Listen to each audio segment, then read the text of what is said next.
Salut tout le monde, j'espère que vous allez bien, que vous avez passé un bel été et que vous avez également une belle rentrée.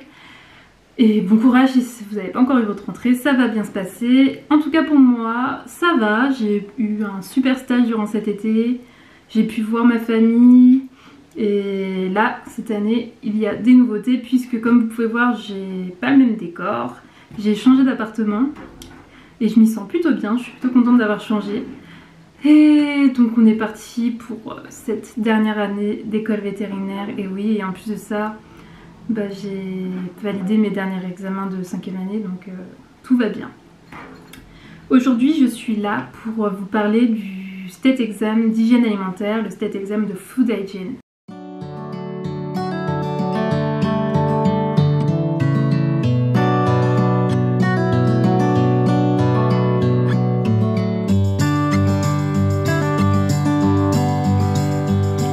Qu'est-ce que c'est? Donc c'est un examen d'état, comme je vous avais déjà parlé, qui est composé de 3 parties. La première partie, c'est à propos du lait, des poules, des œufs, du poisson et du gibier. La deuxième partie, ça concerne de la viande et des produits dérivés de la viande. Et la dernière partie, c'est à propos du bien-être des animaux, notamment pendant le transport, les législations, l'abattoir, comment ça se passe et les contrôles à faire, et tout ce qui concerne en fait l'hygiène dans ces domaines. Donc ça, c'est les 3 parties d'hygiène alimentaire.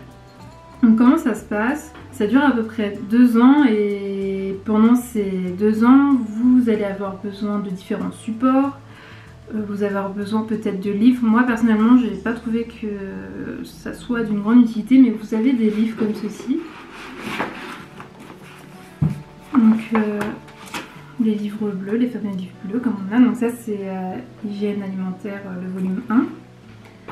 Ici j'ai le livre pratique d'hygiène alimentaire, pareil de la première partie. Donc vous allez avoir besoin de ça et vous allez avoir bien sûr besoin des diaporamas des cours et suivre les cours bien sûr. Cette matière est divisée en partie théorique et en partie pratique. Pour la partie théorique, moi c'était en ligne, mais vous ça va sûrement être en amphithéâtre.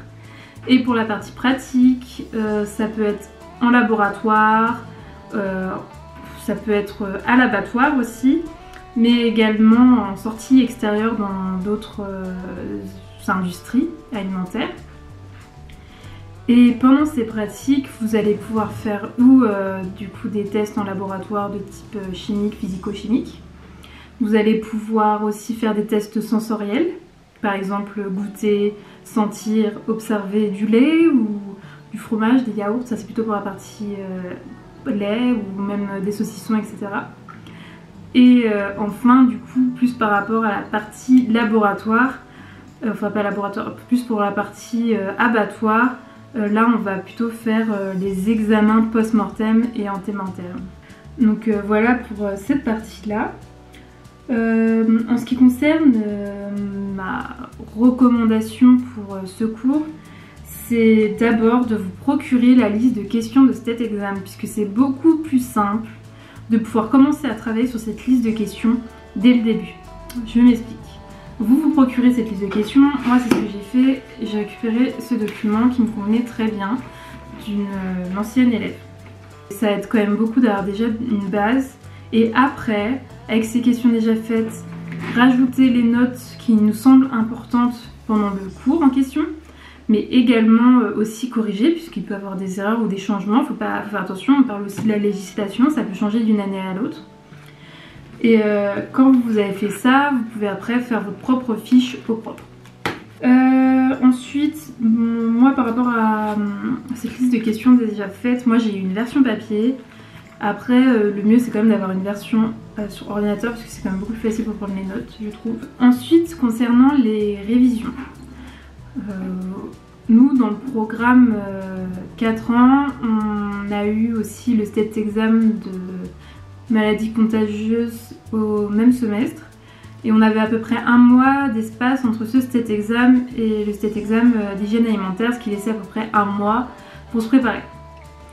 Ma recommandation, c'est de prendre ces 1 mois pour se préparer, bien sûr. Peut-être travailler un petit peu tous les jours, se dire il y a à peu près 70 questions se dire bah, je dois faire tant de questions par jour et me laisser tant de temps pour pouvoir revoir toutes les questions, ou même faire tant de questions par jour, le lendemain revoir tant de questions que j'avais vues les jours précédents et apprendre des nouvelles. Et après, mais moi ce n'est pas ce que j'ai fait, je vous avoue, et ce n'est pas bien. Puisque sur ces 1 mois, finalement j'étais beaucoup à la fauconnerie, j'étais beaucoup à Clean, du coup je n'ai pas beaucoup travaillé. Et en fait j'étais un peu dans un état mental qui faisait que j'avais qu'une envie, c'était de rentrer chez moi. Du coup ce qui s'est passé c'est qu'à un moment ça allait plus du tout, j'ai craqué, j'ai pris un billet d'avion, je suis rentrée chez moi. Et j'ai eu une semaine pour pouvoir réviser hygiène alimentaire avant la date de l'examen. Mais il s'est avéré que le jour où j'ai dû prendre mon avion pour aller me rendre à l'examen le lendemain, mon avion a été annulé puisqu'il a eu une collision avec un oiseau. Et les collisions avec un oiseau à très grande vitesse, ça peut faire des impacts. Donc pas de peau, j'ai pas pu me rendre à mon examen puisque les autres vols qui m'ont proposé pour compenser ne permettaient pas d'arriver à temps pour mon examen. En attendant, j'ai quand même de la chance puisque l'université considère que c'était une excuse valable et j'ai donc pu passer mon examen un peu avant fin août. Et finalement, j'ai relu les questions que j'avais révisées juste la veille. Mais j'ai validé, je suis passée, ça s'est bien passé. Mais je vous conseille quand même de vraiment prendre du temps pour apprendre ces questions, vraiment être au top, surtout si vous voulez avoir une bonne note. Et prendre le temps de répéter plusieurs fois. Ça c'est mes recommandations pour l'examen. Comment ça se passe pour l'examen? Alors pendant l'examen, vous allez avoir bien sûr votre comité, on va vous dire quel comité vous allez avoir. Vous allez avoir une date, une heure d'arrivée. Tous les étudiants arrivent à la même heure, c'est-à-dire à 8h. Et à 8h, on vous donne la liste, l'ordre de passage des étudiants. Mais il n'y a pas d'heure précise pour chaque étudiant, en fait vous attendez dans la salle à côté et vous attendez que les autres sortent et quand c'est votre tour vous y allez. Donc quand c'est votre tour, vous rentrez dans la salle, vous piochez donc 3 questions, une par partie, les parties que je vous ai citées précédemment. Puis vous vous installez sur la chaise, vous préparez vos questions et après c'est à votre tour de passer. Donc le jury, ils sont à peu près 5. Moi c'était un peu particulier parce que du coup je suis passée avec les Slovaques. Donc j'étais la seule étudiante qui parlait anglais et du coup ils étaient que 2 jurés pour moi. Donc vous passez devant les jurés, question par question, vous faites votre présentation, ils peuvent vous poser des questions pendant cette présentation. Mais si vous avez tout préparé, normalement ça devrait bien se passer. Et ce n'est pas parce que vous vous trompez dans la réponse d'une question que vous allez avoir une mauvaise note. Puisque bien sûr, des fois ils vous essaient de vous pousser un peu plus loin pour voir un peu quel est votre niveau et ils vont peut-être hésiter entre A ou B ou une autre note et se décider un peu quelle note ils vont mettre ou même juste essayer de tester jusqu'à où vous pouvez aller. Donc ce n'est pas grave si vous vous sentez en difficulté, ce n'est pas pour ça que vous n'allez pas passer, mais vous devez quand même avoir des choses à dire sur votre sujet. Donc voilà comment ça se passe, hygiène alimentaire.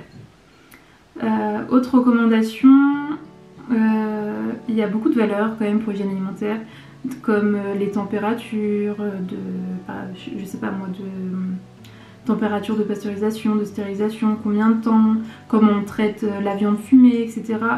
Il ne faut pas faire l'impasse là-dessus, surtout la pasteurisation, ça c'est vraiment la base, vous devez connaître.